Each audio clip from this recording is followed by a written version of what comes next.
मतलब टूल से, स्क्रैप से, या ठंडे मोल्ड से, थोड़े ठंडे मोल्ड से, या ठंडी डाई से, या क्या कहते हैं इनगट से, इनगट से ये जो है मॉइस्चर जो है जनरेट होता है, और वहीं से जो है ये हाइड्रोजन बनती है।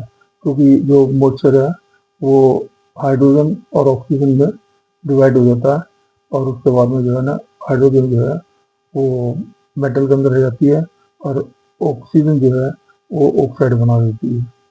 अब यदि केमिकल हम जो यूज कर रहे हैं, कई बार बोला जाता है ना कि केमिकल जो है वो ढक के रखना चाहिए। वो ढक के क्यों रखना चाहिए? क्योंकि वो मॉइस्चर पे ना करे।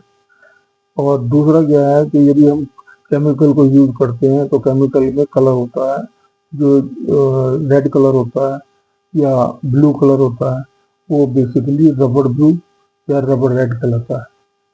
तो उसका उसको डालने का मेन मकसद एक तो होता है कि आइडेंटिफिकेशन होती है, इससे कि ये जो है ये कवर प्लग है, या ये कवर रोल है, या ये मॉडिफायर है, वो आइडेंटिफाई होता है।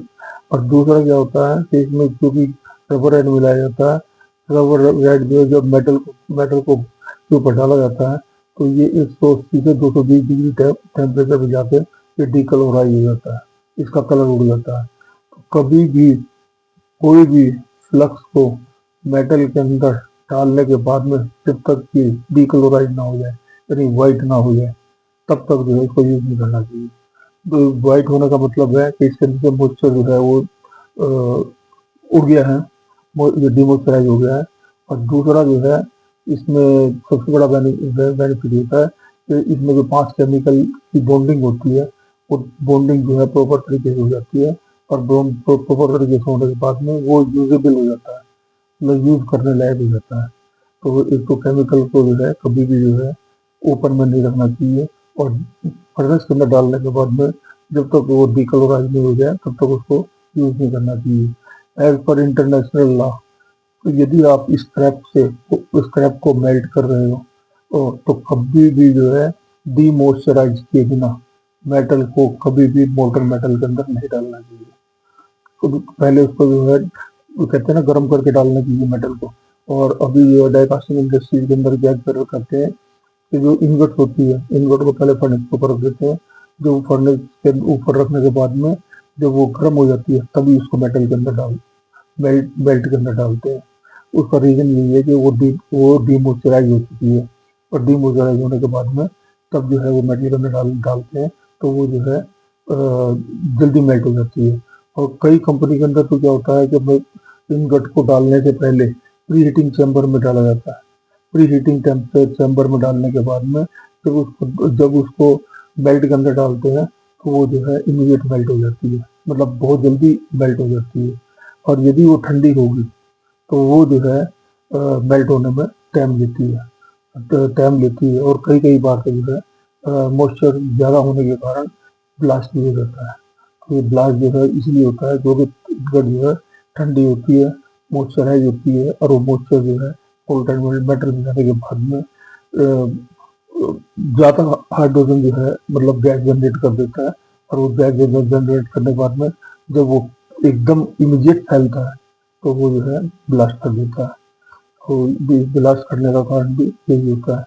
तीसरा जो है हम जो जितनी भी नाइट्रोजन यूज करते हैं तो नाइट्रोजन में कहीं ना कहीं मॉइस्चर जरूर होता है, चाहे वो किसी परसेंटेज पे हो, वो मॉइस्चराइज नाइट्रोजन मिलती है। जब यदि मॉइस्चराइज नाइट्रोजन को आप मेटल के अंदर डालेंगे, एक तरफ तो आप जो है डिगेसिंग कर रहे हैं, यानी कि हाइड्रोजन को जो है रिमूव कर रहे हैं, और दूसरी तरफ जो है मेटल के अंदर जो है मॉइस्चराइज जो है नाइट्रोजन इंजेक्ट कर रहे हैं। तो वो कई कई कंपनियों के अंदर मैंने जो है ना ये नोटिस किया है कि जितनी डिगैसिंग करते हैं, नाइट्रोजन डिगैसिंग करते हैं, उतनी ही गैस बढ़ती रहती है। जब हम डिगैसिंग कर रहे हैं तो गैस निकलनी चाहिए, गैस कम होनी चाहिए, लेकिन गैस कम नहीं होती और बढ़ जाती है। क्यों बढ़ती है? क्योंकि उसको नाइट्रोजन जो है ऑलरेडी जो है वो मॉइस्चराइज है। तो जो नाइट्रोजन मॉइस्चराइज होगी तो उसमें जो है चांसेस होते हैं